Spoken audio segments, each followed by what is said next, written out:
ছিঁড়ে ফেলে দিচ্ছি।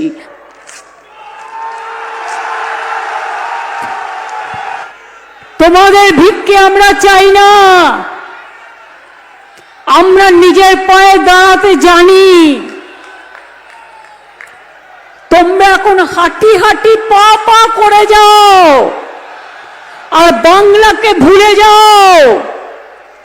যতই চক্রান্ত করো, এসআইআর সামনে, পেছনে এনআরসি, এনআরসি মানি না, মানব না, ডিটেনশন ক্যাম্প হবে না, মানুষ বিতাড়িত হবে না, নিশ্চিন্তে থাকুন। হিন্দুরা যদি গলার মালা হয়, রাজবংশীরা আমার গলার মালা, তপশিলীরা যদি আমার গলার মালা হয়, আদিবাসীরা আমার গলার মালা, হিন্দুরা যদি আমার, বৌদ্ধরা যদি আমার গলার মালা হয়, সংখ্যালঘুরাও আমার গলার মালা। আমি কাউকে বিভেদ করতে দিই না, বিভেদকে রুখবো, বাংলাকে ঐক্যবদ্ধ লিখবো। 55 বর্মার গায়ে হাত দিয়ে, পায়ে হাত দিয়ে শপথ করে বলছি, আমরা রক্ষা করব বাংলাকে, রক্ষা করব বাংলাকে, রক্ষা করব বাংলাকে।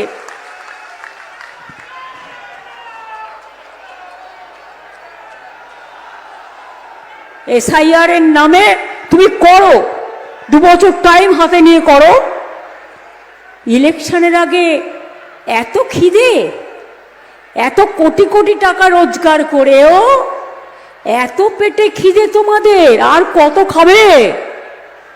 একবার ভাবো, কেউ খাবে আর কেউ খাবে না, তা হবে না, তা হবে না, এটা আমাদের স্লোগান, মাথায় রাখবেন। একবার ভাবো, এত খিদে, 2 মাসের মধ্যে মানুষের নাম্বার দিতে হবে। 2 মাসের মধ্যে যে বিয়ে হয়েছে, যার শ্বশুর বাড়ি গেছে বাপের বাড়ি থেকে, তাকে কৈফিয়ত দিতে হবে। এতদিন বাংলায় থেকে দেশের নাগরিক হওয়ার পর নতুন করে প্রমাণ করতে হবে আমরা এই দেশের নাগরিক কিনা। এর থেকে অসম্মান কি হতে পারে? জিজ্ঞেস করুন বিজেপির নেতাদের, লজ্জা করে না? স্বাধীনতা আন্দোলনের সময় কোথায় ছিলে? দেশ যখন স্বাধীন হয়েছিল তোমরা জন্মাওনি, তখন আমরাও জন্মাইনি, কিন্তু আমাদের পিতা প্রপিতামহরা জন্মেছে, যারা জানতেন স্বাধীনতা আন্দোলন, যারা আমাদের শিখিয়েছেন।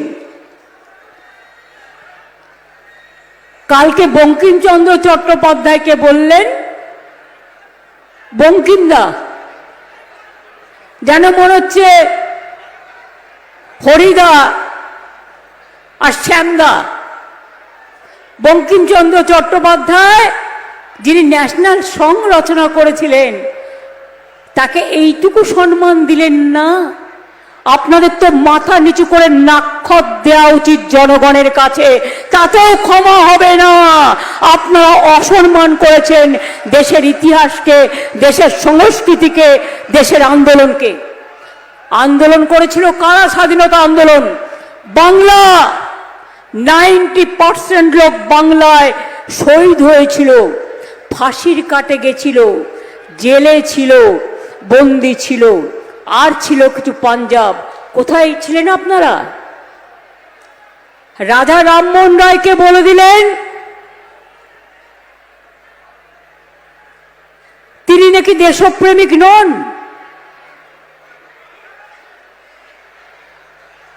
ক্ষুদিরামকে বলে দিলেন সন্ত্রাসবাদী। বিদ্যাসাগরের মূর্তি ভাঙলেন।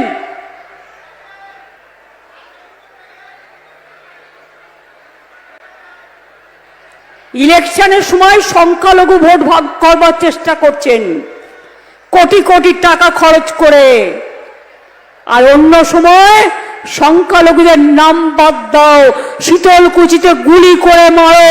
ভুলে গেছেন সব, ভুলে গেছেন সব। নির্বাচনের সময় রাজবংশী মানুষের কথা বলেন, আর নির্বাচনের আগে আসাম থেকে নোটিশ পাঠান। আসাম থেকে নোটিশ পাঠাচ্ছেন কুচবিহারের লোককে, আলিপুরদুয়ারের লোককে, কি না তো তুমি আসামে এসে কৈফিয়ত দিয়ে যাও। কেউ যাবেন না, আপনারা বাংলায় থাকেন, বাংলায়